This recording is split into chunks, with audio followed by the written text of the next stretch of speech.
Chapter 5. She pulled herself up with shaking arms and stepped inside. The floor was baking hot and the air was hardly breathable. She walked on, deeper into the earth, deeper than the moonlight went, and heard nothing but silence, and saw nothing but dark rock. Harsh, barren walls rose left and right. She felt them with her bleeding hands. Then the tunnel opened out into a great tavern. She had never seen anything so gloomy and empty of life, and her heart sank, because she had come all this way, and there was nothing here. She sank to the floor, and as if that were a signal, a little flame licked out of the rocky wall for an instant, and went out. Then another, in a different place. Then another. Then the earth shook and groaned, and with a harsh grating sound the rocky wall tore itself open, and suddenly the cavern was full of light. Lila sat up, astonished as red fire and flame licked and crackled at the rocky roof. All of a sudden the grotto was alive with movement, as 1,000 fire imps swarmed upwards to dash themselves against the rock and smash into 1,000 more, as a wide carpet of boiling lava spread from side to side, as the clang and clash of mighty hammers and anvils rang with the rhythm of a great fire dance. The cavern was full of light and noise. Thousands upon thousands of little fire spirits toiled and blazed and swung hammers and ran to and fro with handfuls of sparks, and swarmed against the rocky wall till it melted and slid downwards like soft wax. Then the greedy creatures plunged their red hands into it, and lifted up the bubbling sulphur to their tiny mouths, and ate until another mass of rock slid down and smothered them. And then, into the heart of the light, and fire, and noise, leapt Razvani himself, the great fire fiend, whose body was a mass of flame, and whose face a mask of scorching light. Thousands of fire imps scattered as he landed, and even the blazing flames bowed to him, and so did Lila. In a voice like the roar of a forest fire, Razvani spoke. "By what right have you to come to my grotto?" She swallowed hard. It was difficult to breathe, because she seemed to be taking fire into her lungs as well as air. "I want to be a firework maker," she managed to say. He laughed. A great, "You? Never! And what do you want from me?" "Royal sulphur," she gasped. At that he slapped his sides and laughed even harder, and a chorus of jeers and shrieks of merriment burst from all the fire imps. "Royal sulphur, did you hear that? Oh, that's good, that's funny. Well, speak, girl. Have you the 3 gifts? Lila could only shrug and shake her head. She could hardly speak. "I don't know what they are," she said. "So what were you going to exchange for the royal sulphur?" he roared. "I don't know." "You were going to give nothing in exchange?" She had nothing to say. She bowed her head. "Well, you've come this far," said the fire fiend, "and there's no going back. Now you're here, you must walk in the flames like every other firework maker. I expect you've brought some magic water for my cousin, the goddess of the lake. You've brought nothing for me, but I don't suppose you've forgotten to take care of yourself. Better drink it quickly." "I've got nothing," Lila gasped. "I didn't know about the magic water or the 3 gifts. I just wanted to be a firework maker. Now be a good one, Razvani. I invented self-igniting crackle dragons and shimmering coins. I've learnt everything my father could teach me. It's all I want, to be a firework maker like him." But Razvani merely laughed. "Show her the ghosts," he cried, and clapped his blazing hands. Instantly a crack shivered its way down the rock wall, and out of the opening came a procession of ghosts, each attended by fire demons. The ghosts were so pale and transparent that Lila could hardly see them, but she heard them wailing. "Beware, look at me, I came without the 3 gifts. Alas, take warning from me, I hadn't worked at the craft and I wasn't ready. Maiden, turn back, I was arrogant and headstrong, I didn't seek the water from the goddess, and I perished in the flames." Wailing and weeping, the ghosts passed across the lake of fire, and vanished into a crack in the opposite wall.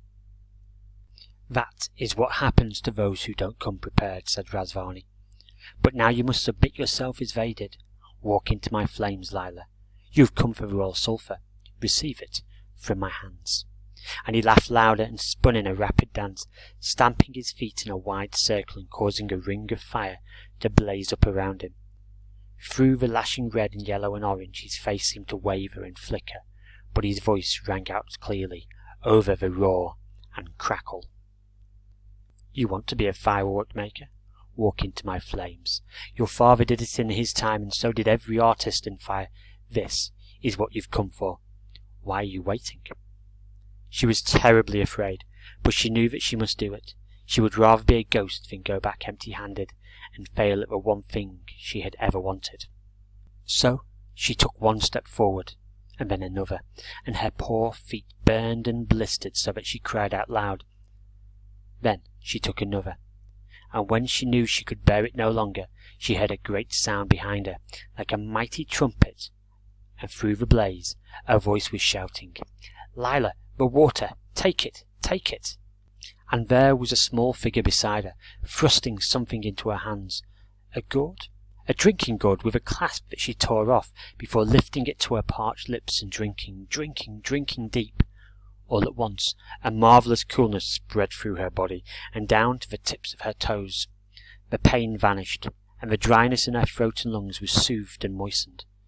At the entrance to the cave, behind her, she could see Chilak, shrinking back and covering his face from the heat, and she could see Hamlet fanning him with his ears. But she was in the heart of the fire, facing Razvani once again, and the flames were harmless now. They played like fountains of light. They rushed up her legs and arms and across her face like darting birds, and she felt light and joyful, as if she were a flame herself, dancing with pure energy and joy. So you have done it, Razvani said to her. Welcome to the flames, Lila. And the royal sulphur, she said. Ah, when you reach the heart of a fire, all your illusions vanish. Didn't your father tell you that? Illusions? I don't understand. The royal sulphur doesn't exist, Lila. There is no such thing. Then how can I be a firework maker? I thought every firework maker needed some royal sulphur to become a true artist. Illusions, Lila. Fire burns away all our illusions. The world itself is all illusion. Everything that exists flickers like a flame for a moment, and then vanishes. The only thing that lasts is change itself. There is no royal sulphur, an illusion. Everything outside the fire is an illusion. But the free gifts, I don't understand. What are the free gifts, Razvani? Whatever they are, you must have brought them to me, he said, and that was the last thing she heard from him. For as he said that, he dwindled away, and the lake of fire darkened and became red rock, and then just rock, and all the myriad of fire imps became little feeble sparks that floated aimlessly for a second, and sank and went out at once. The grotto was bare again. Lila turned away from where the fire had been.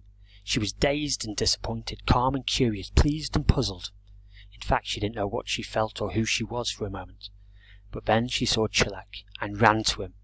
Chilak, you saved my life, and you're hurt. You've burned. Let me help you. He was shaking his head and tugging at her hand. Don't waste any time, he said. We've got to hurry. Tell her as we go, Hamlet. They stumbled out of the grotto, into the pale light of dawn, and Hamlet said, I'm sorry, Lila.